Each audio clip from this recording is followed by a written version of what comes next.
Tonight, the road to reopening taking a step forward in New Jersey, where a 10 p.m. curfew has been lifted and indoor dining increased. And from what we have seen so far, the change has been welcomed by business owners and customers alike. CBS 2's Cory James live tonight in Hoboken for us. Cory.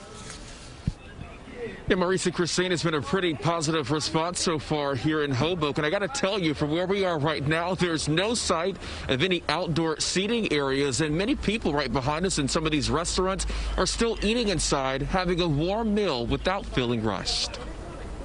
It feels so normal. It feels so great being just back out. Indoor diners in Hoboken, New Jersey are getting the Friday night feels again. The dining capacity increased to 35% and restaurants allowed to stay open past 10 p.m. A welcome change for the brass rail. We got an extra seating for dinner. We're not kicking people out at like 9:45. It's a blessing. Monique Krause lives in Manhattan and is thankful too. Because your food gets cold too fast if you sit outside. But not every Garden State city is on the same page. Newark Mayor Ross Baraka released the latest numbers detailing these zip codes that have some of the highest COVID-19 cases. Because of that, Baraka is keeping a weekday 10 p.m. curfew and a weekend 11 p.m. curfew in play. Some understand but say it still hurts. It should be like 1 or 2 because right now, you know, it's very hard because business is slow, but you got to pay rent.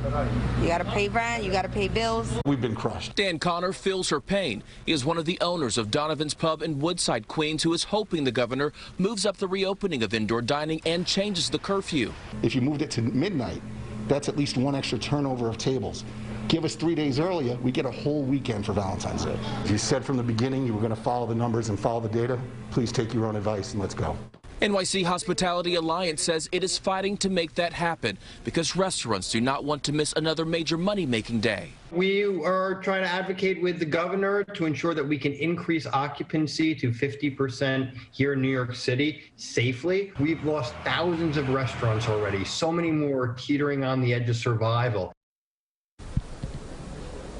And you can see over my shoulder some of the folks still eating inside these restaurants tonight. Some of the businesses say they plan on closing at 2 a.m. Now, Governor Cuomo says he is considering reopening indoor dining before Valentine's Day, and we are expected to learn more about that potential change next week. For now, we're live here in Hoboken, New Jersey. Cory James, CBS 2 News. Okay, Cory, thank you.